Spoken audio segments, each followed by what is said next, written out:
Number 1. Celeste Beard Johnson. A twisted Texas tale of greed, betrayal, and murder. Tonight, on Power, Privilege, and Justice. In Austin, Texas, the marriage of Celeste Beard to self-made millionaire Stephen Beard looked, at first glance, like a fairy tale. Stephen was 70 years old, a retired broadcasting executive worth millions. Celeste was in her early 30s, glamorous, and living a life that most could only dream of. Together, they built a blended family and enjoyed the privileges of wealth, a sprawling mansion, luxury cars, and financial security. But underneath the surface, cracks were already forming. Celeste had a history of emotional struggles, including depression and suicide attempts. She was also known for her volatile behavior and manipulative tendencies. And though Stephen doted on her, showering her with gifts and attention, she wanted more: freedom, control, and ultimately his fortune. The turning point came in 1999. On October 2nd, Stephen Beard was shot in his own home with a 20-gauge shotgun. The blast ripped into his abdomen as he slept. Miraculously, he survived the initial attack and was rushed into surgery. But the damage was severe, and over the next 4 months, Stephen endured multiple operations and immense suffering before dying from complications in January 2000. At first, suspicion didn't fall directly on Celeste. She played the role of the grieving wife, leaning on friends for comfort. But investigators soon uncovered a chilling connection. The shooter wasn't a burglar or a stranger. It was Tracy Tarleton, a woman Celeste had met in a mental health facility.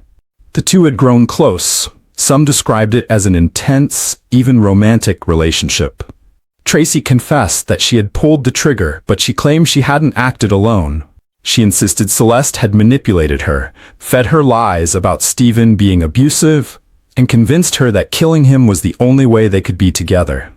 The evidence supported Tracy's story. Cell phone records, witness testimony, and financial motives all pointed back to Celeste. Prosecutors argued she wanted Stephen's wealth and wanted him out of the way permanently. In 2002, Celeste Beard Johnson was convicted of capital murder under Texas's law of parties, which allows someone to be held equally responsible for a crime they helped plan or encourage. She was sentenced to 2 consecutive life terms in prison. Tracy Tarleton, in exchange for her testimony, received a reduced sentence of 20 years. Today, Celeste remains behind bars in Gatesville, Texas. She continues to maintain her innocence, insisting she never asked Tracy to kill Stephen. But the jury's verdict and the trail of evidence tell a darker story: a woman who traded gratitude for greed and a millionaire's mansion for a prison cell. The tragedy of Stephen Beard's death lingers as one of Austin's most infamous cases, proof that sometimes the greatest danger doesn't come from enemies at the gate, but from the partner sharing your bed. Number 2. Christine Paolilla. In 2003, the city of Clear Lake, just outside Houston, was shaken by a crime so brutal it was hard to believe it had been committed by a teenage girl once crowned Miss Irresistible. That girl was Christine Marie Paolilla, a 17-year-old who went from beauty queen to convicted murderer in just a few short years. Christine's early life was marked by tragedy. She lost her father young, and childhood illnesses left her with partial baldness, requiring wigs. She struggled with bullying, but in high school she found a group of friends who lifted her up. Girls who encouraged her, gave her confidence, and helped her feel accepted.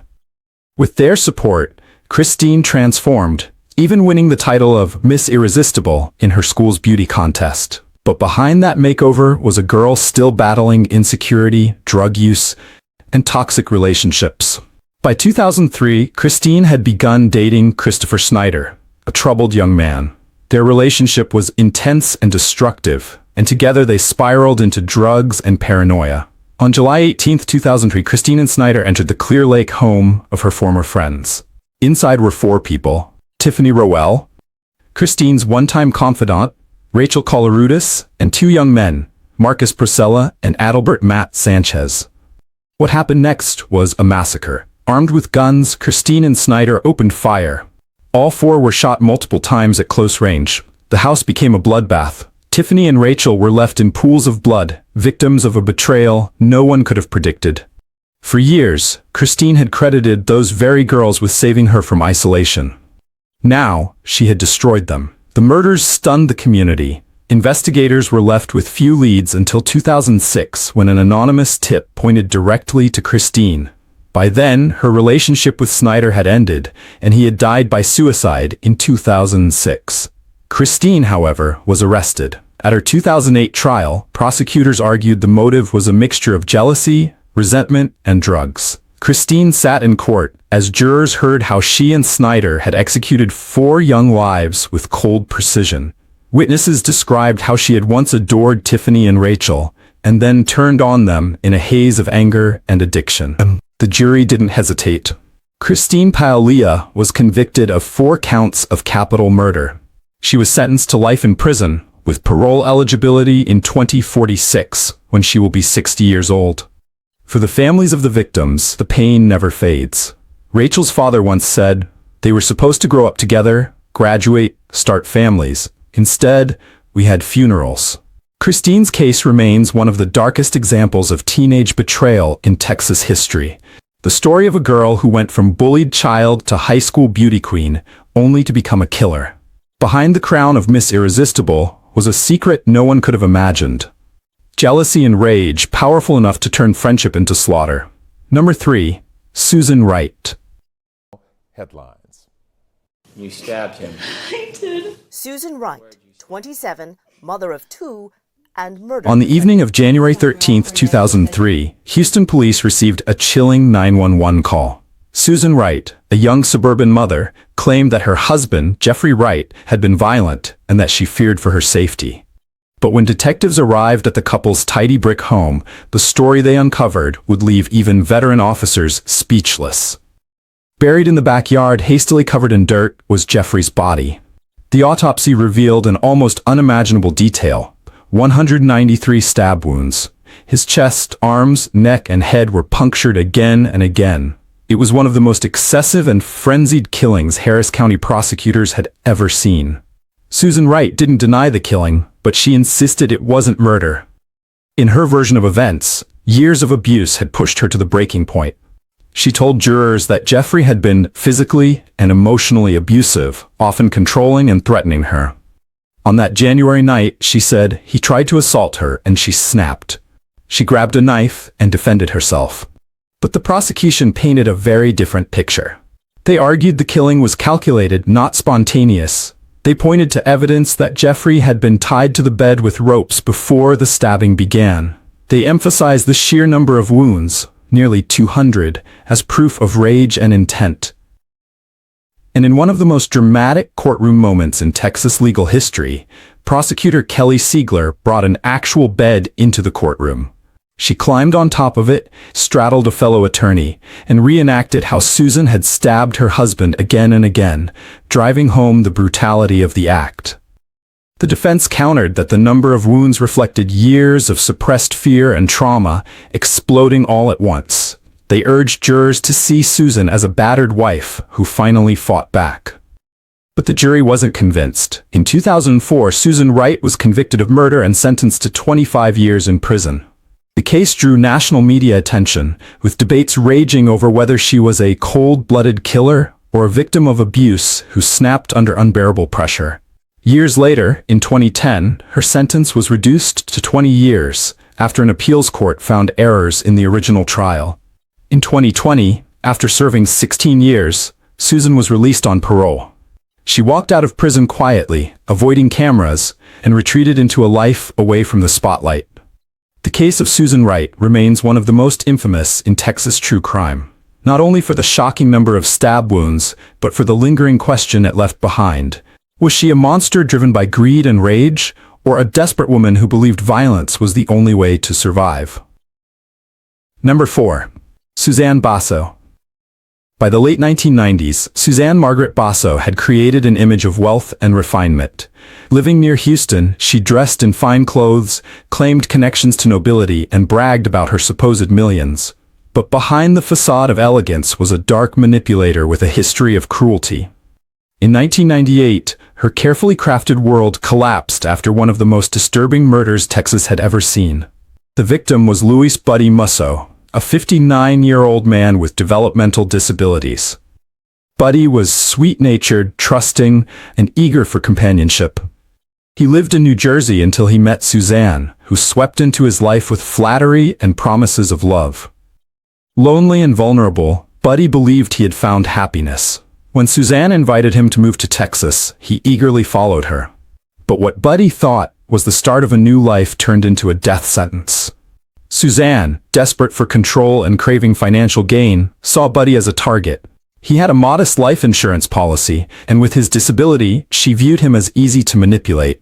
Along with several accomplices, including her son and friends, Suzanne orchestrated a campaign of abuse that lasted weeks. Buddy was beaten, burned, and tortured in ways too horrific to fully describe. Witnesses later testified that Suzanne encouraged and directed the violence, treating Buddy as if he were less than human. Finally, in August 1998, Buddy was beaten to death. His battered body was left in a ditch near Houston. Investigators quickly unraveled the crime. The sheer brutality of the injuries pointed to prolonged torture, not a sudden act of violence. Testimony from accomplices and physical evidence tied Suzanne to the orchestration of every step. Prosecutors argued that she was the mastermind, the Black Widow who lured Buddy to Texas, only to exploit and destroy him. At trial, Suzanne showed little remorse. She maintained an air of superiority, even as jurors listened to graphic testimony about the cruelty Buddy endured. The jury was unmoved. In 1999, Suzanne Basso was convicted of capital murder. She was sentenced to death, one of the rare times in Texas history that a woman received the ultimate punishment. On February 5, 2014, Suzanne Basso was executed by lethal injection in Huntsville, Texas. She offered no final statement. For the family of Louis "Buddy" Musso, her execution brought a measure of closure, though the scars of his death could never truly heal. Suzanne's case became infamous not only for its brutality, but for what it revealed about predation. A woman who pretended to be wealthy and refined, yet preyed on the most vulnerable. She remains a stark reminder that evil sometimes wears a mask of charm, and that the deadliest traps can be set by those who promise love. Number 5. Clara Harris. In July of 2002, the upscale city of Friendswood, Texas, became the setting for one of the most sensational crimes of passion the state had ever seen. At the center was Clara Harris, a successful dentist, business owner, and mother of twin boys. To outsiders, Clara had it all: a thriving practice, a beautiful home, and a handsome husband, David Harris, who was also a dentist. But behind the polished smiles of this seemingly perfect family lay jealousy, betrayal, and a fury that would end in murder. Clara and David married in 1992, building a comfortable life together. They co-owned a chain of dental offices, drove luxury cars, and mingled with Houston's professional elite. But by 2002, their marriage was crumbling. David had begun an affair with Gail Bridges, his secretary. When Clara discovered the betrayal, she was devastated, yet she was determined not to lose him. Friends later testified that Clara tried everything to win David back, from lavish vacations to pleading for counseling. But David continued the affair, and Clara's heartbreak grew into obsession. On July 24, 2002, she hired a private investigator to follow her husband. That night, the investigator confirmed what Clara already suspected. David and Gail had checked into a hotel near the Houston airport. Consumed by rage, Clara drove there in her silver Mercedes-Benz, bringing along her teenage stepdaughter, Lindsay. What happened next was caught on surveillance cameras, making it one of the most infamous moments in Texas true crime. Clara confronted David and Gail in the hotel lobby, striking Gail before storming outside. Moments later, she got behind the wheel of her car. With Lindsay in the passenger seat, Clara spotted David in the parking lot. Overcome with fury, she floored the accelerator. Witnesses watched in shock as Clara struck David not once, but 3 times, circling the lot and running over him repeatedly until he lay motionless on the pavement. The images of David's broken body and Clara's Mercedes became seared into public memory. Prosecutors argued this was no accident, but an intentional act of vengeance. The presence of her stepdaughter in the car only underscored the horror. At trial, Clara's defense insisted she had acted in a moment of emotional devastation, not premeditation. They portrayed her as a humiliated wife whose heartbreak drove her to snap. But the jury was not persuaded. In 2003, Clara Harris was convicted of murder and sentenced to 20 years in prison. She served 15 years before being released on parole in 2018. Today, she lives quietly, away from the public eye. But her case continues to fascinate, a story of how jealousy and betrayal turned a respected dentist into a killer. The murder of David Harris remains one of Texas's most unforgettable crimes of passion. In the end, it showed how even the most privileged lives can unravel in an instant, when love turns to betrayal and grief hardens into rage. Number 6. Rosa Jimenez. In January of 2003, a tragedy inside a modest North Austin apartment set off one of the most controversial criminal cases in modern Texas history. At the center was Rosa Jimenez, a 20-year-old immigrant mother from Mexico who worked as a babysitter to support herself and her toddler daughter. By all accounts, Rosa was quiet, hardworking, and devoted to her child. But after a little boy in her care died, she was accused of a crime that would spark debate for decades. Was she a murderer or a victim of flawed justice? The child was Brian Gutierrez, a 21-month-old toddler left in Rosa's care. On January 30, 2003, Brian began choking while Rosa was babysitting several children. Rosa frantically called 911 as the boy struggled to breathe. Emergency responders rushed him to the hospital, where doctors discovered a wad of paper towels lodged deep in his throat. Despite surgery and intensive care, Brian never recovered. He was declared brain dead and died a day later. From the beginning, questions swirled. Prosecutors argued that Rosa had forced the paper towels down Brian's throat, an act they described as murder motivated by frustration. They claimed it was physically impossible for a toddler to have shoved that much material down his own airway. Rosa, however, insisted she was innocent. She said Brian had been playing with the towels before suddenly choking. The trial became a battle of experts. The state brought in pediatric specialists who testified that Brian could not have caused the obstruction himself. The defense countered with testimony from child behavior experts who explained that toddlers often put unsafe objects into their mouths. Rosa's attorneys argued that this was a tragic accident, not a crime. Despite the doubts, in 2005 Rosa was convicted of murder and sentenced to 99 years in prison. The harshness of the sentence stunned many, especially given the circumstantial nature of the evidence. Over the years, her case drew national attention, with groups like the Innocence Project taking up her cause. Multiple medical experts later reviewed the evidence and concluded that Brian's death was consistent with accidental choking, not homicide. In 2021, after Rosa had spent nearly 2 decades behind bars, a Travis County judge agreed that her conviction should be overturned, citing faulty expert testimony in her original trial. Rosa was released from prison after 18 years. Tragically, by then, she was suffering from advanced kidney disease and required dialysis. Just months after regaining her freedom, Rosa died at the age of 38. Her case remains one of Texas' most haunting legal controversies, a story of a young woman who may have been wrongfully convicted, a grieving family who lost a child, and a justice system still grappling with the consequences of flawed expert testimony. Number 7. Ana Trujillo. On a summer night in June 2013, Houston police were called to a luxury high-rise condominium. Inside, they found a crime scene unlike any they had ever witnessed. A man dead on the floor, his body covered in puncture wounds. The weapon was shocking. Not a knife, not a gun, but a stiletto high heel. The man was Dr. Stefan Andersson, a 59-year-old research scientist originally from Sweden.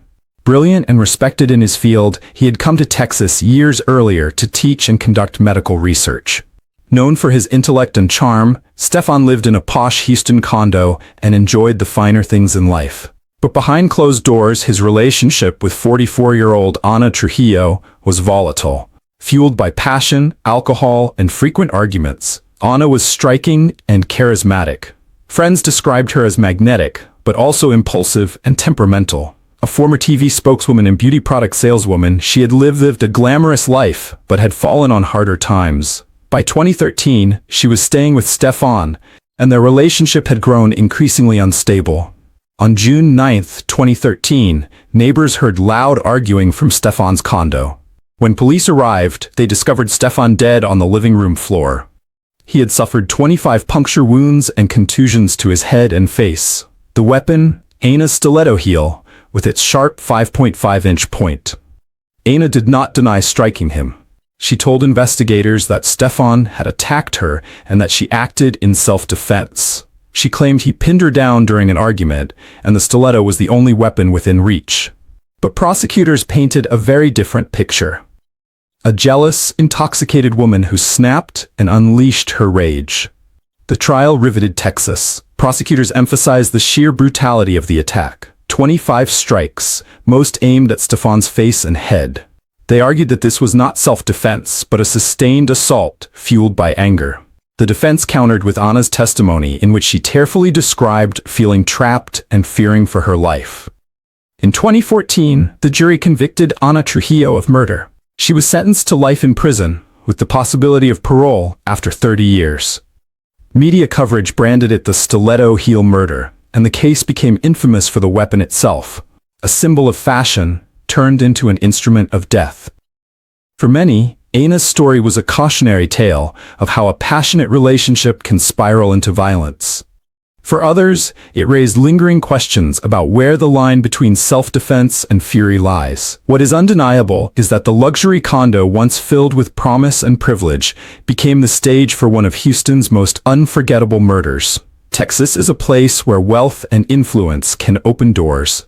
But as these 7 stories reveal, money and privilege cannot erase the consequences of choices made in anger, greed, or desperation. From Celeste Beard Johnson, who used her lover to eliminate a millionaire husband, to Christine Paolilla, the troubled teen-turned-mass killer, these crimes showed how appearances can be deceiving. Behind the polished image of respectability lurked lives filled with envy, resentment, and secrets waiting to explode. The cases of Susan Wright and Suzanne Basso reminded us how violence can take shocking forms, one born from years of marital strife, the other from cold-blooded cruelty. Clara Harris's act of rage in a hotel parking lot, and Ana Trujillo's deadly high heels stand out as examples of passion and fury overpowering reason in moments that changed lives forever. And the story of Rosa Jimenez cast a harsh light on flaws in the justice system, where tragedy, misinterpretation, and questionable expert testimony may have cost a young woman nearly 2 decades of her life. What ties all of these women together isn't just that they lived in Texas, or that they once enjoyed comfort and success. It's that each of them, in their own way, crossed a line they could never return from. Their lives became cautionary tales, proof that status doesn't shield anyone from accountability. For families left behind, the devastation was permanent. Children lost parents, communities lost trust, and the ripple effects of these choices stretched far beyond the prison walls. True crime forces us to look at uncomfortable truths, that the people we admire, envy, or trust can harbor darkness, that love, when poisoned by betrayal, can become lethal, and that justice, while imperfect, will always catch up in one way or another. This has been 7 wealthy Texas women behind bars, true crime stories you won't believe. Which of these cases shocked you the most? Let us know in the comments. And don't forget to like, share, and subscribe for more deep dives into true crime stories that reveal the hidden side of human nature.